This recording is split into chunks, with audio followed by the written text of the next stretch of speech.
dadkeenana waxa waalay waa saaxiib xun marka runta loogu tago madaxda saaxiib xun baa waalay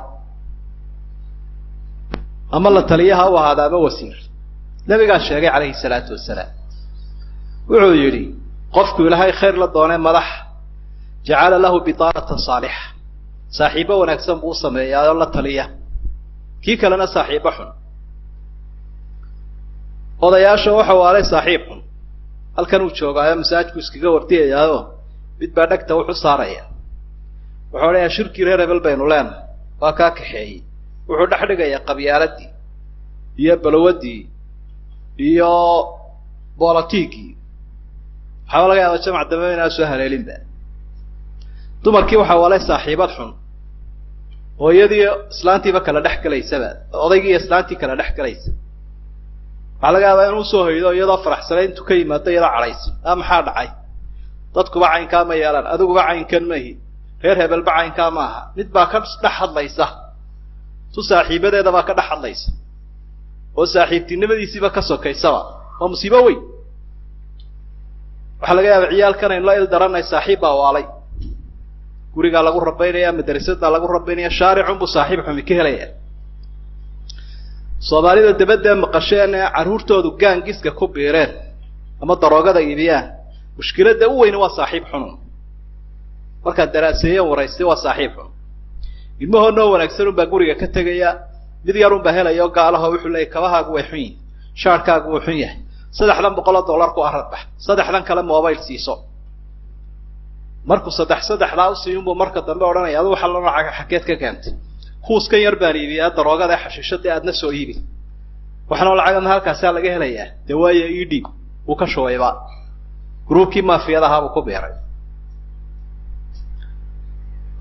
wadaadkiina saaxiib xun baa helayo isagoo halkan fadhiyo kitaabka akhriyay ama khudbada ayuu booranaya war kursi baa la fuulaha tan weyn baad noqoto masaajidka ee dhex fadhi kari meeside bal kaale aad yar ruqaansatide yanu dib baa aragnayba khudbadii kitaabkiiba uu toor war mushkiladeenu waa saaxiib xumaaday waay waxyigu sidoo uga digayno marka yar dul marayna saaxiibka xun waxyigu wuxuu sheegay nabi maxamed calayhi salaatu wasalaam inuu yahay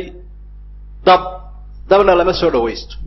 aljaliisu saalix waljaliisu suu nabi ka digay ayuu kala qaaday saaxiib wanaagsan iyo saaxiib xun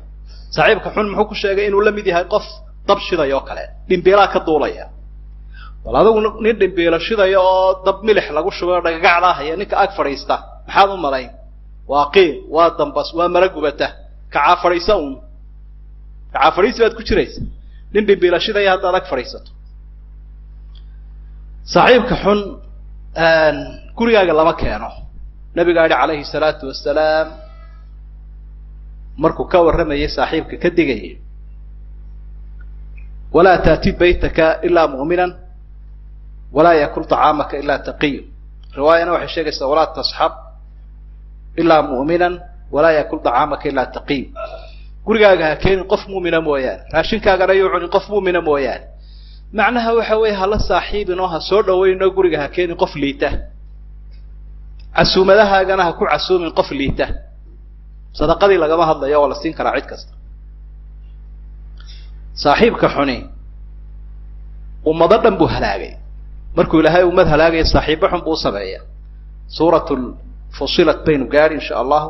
wa qayyadna lahum qurana fazayyanu lahum ma bayna aydihim wa ma khalfahum haqqa alayhim alqawl ummada saaxiibo xun baan u diyaarinay ummadaha arkaysan la halaagay waxa laga raacay saaxiibo xun buu ilaahay subhanahu wa ta'ala saaxiibka xuni diintaadu kharibaa dad in iska diin wanaagsan tahay oo khayr leh nabigu wuxuu xusay inuu diinta ka kharibi karo almaru ala diini khaliilihi falyanzur ahadukum man yukhali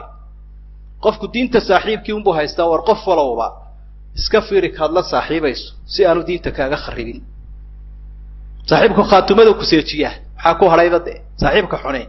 khaatumada karkaarka uu ku weydaarinaya oo fiirsan nabi maxamed adeerkii abu talib shahaadada uu laqimaya abi jahlna dhagtaasu kaga hayaa wuxuu leeyahay nacasoobi nin waxa lahayd geesiya hadii maanta aad halka ka baydho diintii abdul muttalib khilaafto inantaada dib loo guursan maayo ورماشة حرقة كقطك سيدن كيبو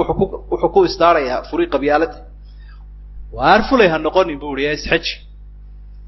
نبي مود دقيسانين إنه رنت الشيء يو أجاي أبي جهل بود دقيس خرابي كركارك ويداري هذا صاحبنا أكثر هذوك صاق فريستنا خاتم الله وقوا فتشين كرا إن كي نبي الله صاحبك هاي يهودي هاي هو أذيعي مركو سيد من النبي وقوا صاق فريستا وحول الشهادة الكي بكو أشهاد أو كو إسلام النبي كله ورجع عليه الصلاة والسلام كو أص أبي هنا كجهرة صاحبك حمي شفاعتك سيرتيا وراكسن صاحب هذا وراكسن هو يسوي شفاعة قاضي صاحب حمل لكن كوب الشفاعة قاضي الأخلاء يومئذ بعضهم لبعض عدو إلا المتقين ذلك التقوى ذا الأمة ما لنتا يسوي شفاعة قاضية فما لنا من شافعين ولا صديق حميم ما أنت وحنا إرجية ما هيستنى إرجاء يدي وح خريب صاحب حنبان الحي صاحب حكم جنده كسيتشيه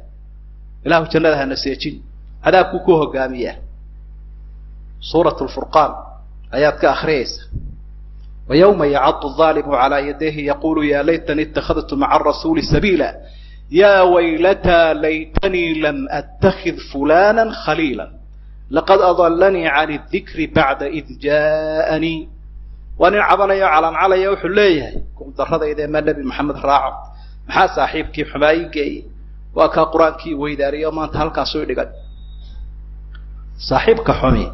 وحاسو أيان درها أبو ليه وحاسو أيان درها ونبي كدقي عليه الصلاة والسلام القرآن كدقي قصدا waxaa ku jirta aayaadkan u horeeyay dhageysanayna ahlu jannah oo sheekaysanaya waqbala ba'dhum ala ba'd yatasaaluun wa faraxsan yihiin jannada ku sheekaysanayaano waayaha adduunyada la iska wareysanaya allahumma ij'alna min haula qala qaa'ilun minhum inni kana li qarin midbahad la wuxuu warniyo waxa adduunkii jiray midaan saaxiibahay yaqulu innaka lamidal musaddiqin wuxuu oran jiray intuu dhaliilo warma kuwa shahaadadahay wadadka aakhira iyo waxa rumaysan baaday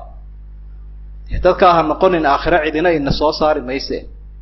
balima kaan eegna uu leey naartu galay fatala'a faraahu fi sawa'il jahim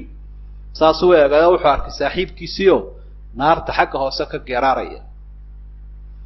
markaas dabeetana ilaahay ku mahadnaqaya ilaahay ka reebay subhanahu wa ta'ala waxaynu leenahay saaxiibka sunaysan silac ku xambaarsan hal iska ilaaliyo digniinteenu waa taaway intaasoo daliilayno akhrino quraan iyo xadiis bali saaxiibkaasi ka digaya dad oo dhan waxa kala kiciye saaxiibka saaxiib wanaagsan haduu qofku soo dhageysto adduunyadana uu ka soo dhaweysto adduunyadana uu ka horumaraya aakhirana uu ka horumaraya hadii kala labada buu sheegay waliba maatida iyo caruurta iyo dumarka loo xula saaxiib daayirtiya siiba caruurta yareed marka ay marxaladda muraahiqa ama teenage-ka la yiraahdo saaxiib laada dad tidawaan saaxiib tiraya saaxiib laan maayo laakiin mid wanaagsan u raadi masaajidka geeya aqoon fiican la raajiciya tartanka khayr kale oo kaga daydo arinta inaynu aad ugu baraarugsanaano oo caruurtaada aanad ka war la'aanin saaxiibadooda wax weyn weey wahada ma aqulu wa astaghfirullah assalamu alaykum wa rahmatullahi wa barakatuh